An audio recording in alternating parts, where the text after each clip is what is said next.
DMK கட்சியாக இருக்கட்டும், ஏடிஎம்கே கட்சியாக இருக்கட்டும், அல்லது எங்களுடைய தேசிய தலைவருடைய பெயரை இன்று வரை தமிழ்நாட்டிலும் சர்வதேச உலகத்திலே விற்கின்ற நாம் தமிழர் கட்சி தலைவர் சீமானாக இருக்கட்டும், எங்களுடைய வலிகளை இதுவரை இவர்கள் விற்றுத்தான் உழைத்திருக்கிறார்கள். எங்களுடைய முதல்வர் விஜய் அவர்களை பிடிக்கிறதுக்கு ஒரே ஒரு காரணம், இன்றை வரை தமிழனின் வலியை விட்டு அரசியலுக்கு முதல்வர் விஜய் அவர்கள் வரவில்லை. தமிழனுடைய வலியை விட்டு, தமிழனுடைய வலியிலே ஏறி நின்று இந்த நாயை பத்தி நான் கடைசியா பேசுறேன். அதுக்கு முன்னாடி என் தமிழ்நாட்டின் செல்லங்கள் அவர் பேச பேச கை தட்டுனீங்கல்ல, உங்க எல்லாருக்கிட்டையும் நான் ஒரு கேள்வி வைக்கிறேன். ஒரு கேள்வியில நிறைய கேள்வி இருக்கு. இலங்கை தமிழர் பிரச்சனைனா என்ன, அதை ஃபர்ஸ்ட் சொல்லுங்க.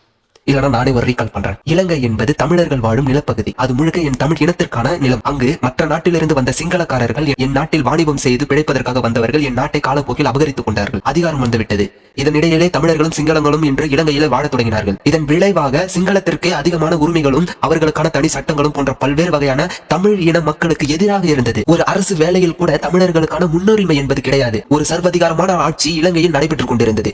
இதற்கு முழு காரணமாக இருந்தவர்கள் அந்த நாட்டின் அதிபரான ராஜபக்ஷே என்ற இந்த என் தமிழ் இன மக்களுக்கு இவ்வாறான அநீதி இழக்கப்படுகிறது, தமிழர்களுக்கான உரிமை மறுக்கப்படுகிறது, என் நாட்டில் பிழைப்பதற்காக வந்தவர்கள் இன்று ஆட்சியில் அமர்ந்து கொண்டு எங்களை போட்டு நசுக்குகிறார்களே என்ற ஒரே காரணத்திற்காகவும் என் தமிழ் இன மக்கள் குரல் கொடுத்தார்கள். ஆனாலும் அந்த குரலுக்கு மதிப்பளிக்கவில்லை அந்த ராஜபக்சே என்ற சிங்கள அரசு. இந்த சிங்கள அரசை ஒழிப்பதற்கும் இந்த சிங்கள அரசின் அட்டுடைத்து அழிப்பதற்கும் என் இன தமிழ் மக்களுக்காக ஒரு தலைவன் பிறக்கிறான். அவன் தான் என் மேதகு தலைவர் பிரபாகரன்.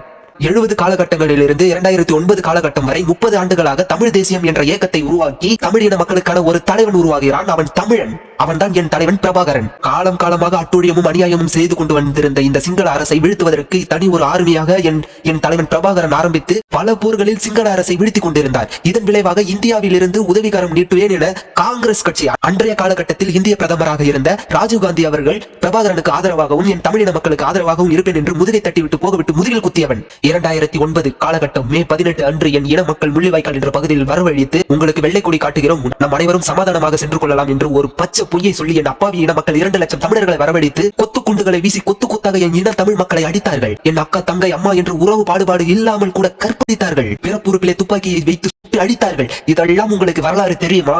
இதற்கெல்லாம் கோபம் வருகிறதா? நீ ஒரு தமிழன் என்ற உணர்வில் இருந்தால் உனக்கு இது கோபம் வர வேண்டும். நீ ஒரு தமிழ் தாயின் மார்பிலே தான் பாலை கொடுத்தாய் என்றால் உனக்கு இது வெட்கக்கேடாக மட்டுமில்லாமல் உனக்கு இதில் கோபம் வர வேண்டும். இப்படி என் தமிழ் இன மக்களையும் என் தலைவன் பிரபாகரனையும் அழித்த இந்த ராஜபக்சே மீது உங்களுக்கு கோபம் வர வேண்டும். இப்போ நம் தமிழ் இன மக்களுக்கு துரோகம் விளைவித்தவர்கள் யார்? ராஜபக்சே. முக்கிய புள்ளி அவன்தான், அவன் குடும்பம். கரெக்டா? இதற்கு இந்தியாவில் பிரதமராக இருந்த காங்கிரஸ் கட்சியில் சார்ந்தவர்களும் இதற்கு முக்கிய புள்ளி இல்லையா? இவர்கள் 2 பேர் மீது உங்களுக்கு கோபம் வர வேண்டுமா இல்லையா? நம் இன மக்களை அடித்தார்களே, என் தொப்புள் கொடி உறவுகளை அடித்தார்களே என்று உங்களுக்கு கோபம் வர வேண்டும் இல்லையா? ஆனா வராதுடா, உங்களுக்கு வராது. ஏன்னா நீங்க ஃபுல்லா சினிமா முகத்துல சுத்தி நிக்கிறீங்கல்ல, நீங்க இப்படிதான் இருப்பீங்க. சரி, ஃபைனலா ஒரு பேச்சுக்கு வரேன். சிம்பிள். இப்போ உங்களுக்கு புரிஞ்சு, இப்போ ராஜபக்சே என்றவன் தான் நம்ம தமிழ் மக்களை அடிச்சான். நான் சொன்னது இல்லையா? இவன் நமக்கான ஒரு துரோகி. கரெக்டா? இந்த சைடு காங்கிரஸ். ஓகேவா? இவங்க 2 பேர் தான் நம்மளுடைய தமிழ் மக்கள் அழிவதற்கும் நம் தமிழ் மக்கள் அழித்ததற்கும் இவங்க 2 பேரும் தான் இதற்கு காரணம் இல்லையா? இது உலக அறிஞ்ச உண்மை இல்லையா? சரி, இப்போ இந்த ராஜபக்சே கூட நான் போயிட்டு இப்ப இன்னைக்கு 2020 காலகட்டத்துல ஃப்ரெண்டு, ஓகேவா, நான் ஃப்ரெண்டா இருக்கிற அவர் கூட இப்ப நீங்க என்ன சொல்லுவீங்க? அவன் வந்து நம்ம இன மக்களை அடிச்சா, நம்ம தலைவர் பிரபாகரன் அடிச்சிருக்காரு, நம்மளுடைய தமிழர்களை பாரபட்சம் இல்லாம கொண்டு இருக்கானுங்க, கற்பிச்சிருக்கானுங்க, இவனு கூட போயிட்டு நீ நின்னுட்டு ஃப்ரெண்ட் சொல்லிட்டு இருக்க, கோவம் வரும்ல?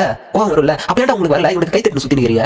இவன் என்ன பண்ணா? இவனோட வரலாறு நீங்க கொஞ்சம் தெரிஞ்சுக்கணும். இந்த ராஜபக்சேவோட அவனுடைய மகன் நமல்னு ஒருத்தர் இருக்கான். ராஜபக்சே பெத்து எடுத்த புள்ள, அவன் பேரு நமல். அந்த நமலும் இவனும் ஒரு க்ளோஸ் ஃப்ரெண்டு. இதை நான் சொல்லல, இவனே வாயால சொல்லியிருப்பான். இலங்கை நாடாளுமன்றத்துல அந்த நமலை அவன ஒருத்த எதிர்த்து பேசிட்டான்னு சொல்லிட்டு என் உயிர் நன்மை இவனுக்கு ஏதாவது ஒண்ணு நான் வருவேன்னு சொல்லிட்டு பாராளுமன்றத்துல பேசணும்.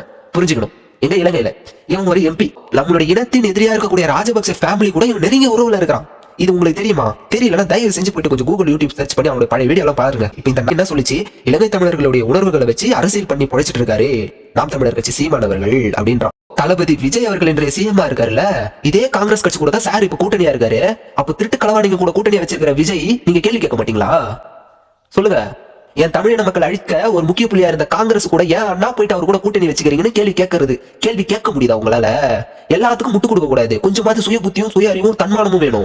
இதே இலங்கை தமிழர் பிரச்சனை போயிட்டு இருந்தப்போ 2005 2008 காலகட்டங்கள் நினைக்கிறேன், இலங்கை தமிழர்களுக்கு ஆதரவாக நிதி திரட்டப்பட்டது. அன்று பிரபலமாக இருக்கக்கூடிய எவ்வளவு நடிகர்கள் அவர்கள் இலங்கை தமிழர்களுக்கு ஆதரவாக நிதி கொடுத்தார்கள். அப்பொழுது விஜய் அவர்கள் வெறும் 500 ரூபாய் ரசிகர் மன்றம் சார்பாக கொடுக்கப்பட்டது. ஆனால் அன்று காலகட்டத்தில் கூட சிம்பு அவர்கள் 10 லட்சம் கொடுத்தார்கள். இன்றைய மதிப்பு அது 10 கோடிக்கு மேலே.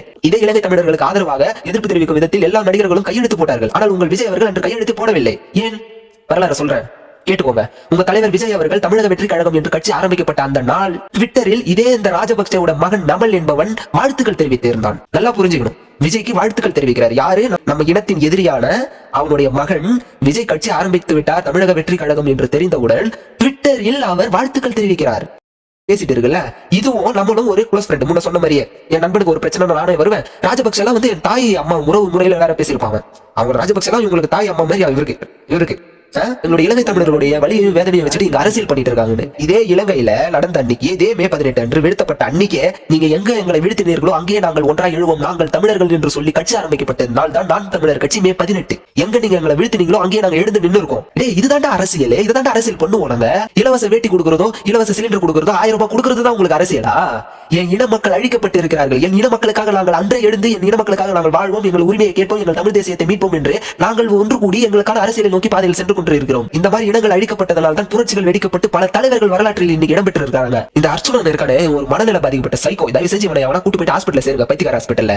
கொஞ்ச நாளுக்கு முன்னாடி இப்பதான் ரீசெண்டா ஒரு பப்ளிக் பொம்பளை ஏதோ ஒண்ணு, அது ஏதோ ஒரு பிரச்சனை, அந்த பொம்பளை மேலே கூட தப்பு இருக்கட்டுமே, நீ ஒரு எம்பி தானே, எவனாச்சும் போயிட்டு கன் எடுத்து வச்சு ஷூட் பண்ணிடுவோம் சொல்லிட்டு மிரட்டுவானா? அந்த வேலையை நம்பி இருக்கு. தப்பே பண்ண அந்த பொம்பளை மேலே கூட தப்பு இருக்கட்டும். நான் சொல்றேன், நீ கன் எடுத்து காட்டுறது உங்களுக்கு எப்படி அதிகாரம் கிடைச்சது? இது ரைட்ஸ் இருக்கா சொல்லு? இவன் மனநலம் பாதிக்கப்பட்டு சுத்திட்டு இருக்கான். உங்க அண்ணன் விஜய்க்கு எவன் சப்போர்ட் பண்ணாலும் நாங்க சொம்படிப்போம் முட்டு கொடுப்போம் சுத்திட்டு அவன் பின்னாடி சுத்திட்டு இருக்காதீங்க. ஒருத்தன் பேசுறானா அவன் யாரு ஏது எப்படிப்பட்ட ஆள், அவன் யார் கூட எல்லாம் இருக்கான்ற வரலாறு தெரிஞ்சுக்கிட்டு அவனுக்கு கைத்தட்டுங்க, சொம்படிங்க. இது விஜய், நமல், ராஜபக்சே 3 பேருமே ஒரு ட்ரையாங்கிள் தான். தயவு செஞ்சு புரிஞ்சுக்கோங்க. இதுக்கு நடுவுல மாட்டிக்கிட்டு நம்பிட்டு இருக்கீங்க. நீங்க தமிழ்நாட்டு அரசியலுக்கு விஜய் சப்போர்ட் பண்ணிக்கோங்க, அதை பத்தி நான் எதுவுமே சொல்ல. ஆனா என் தமிழின மக்களுக்கு துரோகம் விளைவித்தவர்கள் பின்னாடி போய் நின்னுட்டு இந்த மாதிரி சொம்படிக்காதீங்க. டேய், ஒரு சின்ன குழந்தைய நான் கூட்டு போயிட்டு உட்கார வச்சு சொன்னா கூட இந்த கான்செப்ட் புரிஞ்சுக்கமா? இவங்க நம்மளுடைய கொலகாரங்க, இந்த கொலகாரங்க கூட இவங்க ஃப்ரெண்டா இருந்துட்டு நம்ம இன மக்களை காப்பாத்தும் சொல்லிட்டு பேசிட்டு இருக்காங்க. இது வந்து நீ நம்புறியான்னு கேட்டா அந்த குழந்தைய நம்பாது. ஆனா நீங்க எப்படிதான் நம்பிக்கிறீங்களே தெரியல. சத்தியமா வைத்தறிச்சலா இருக்குறா எனக்கு. அப்படியே கோவம் தான் வருது.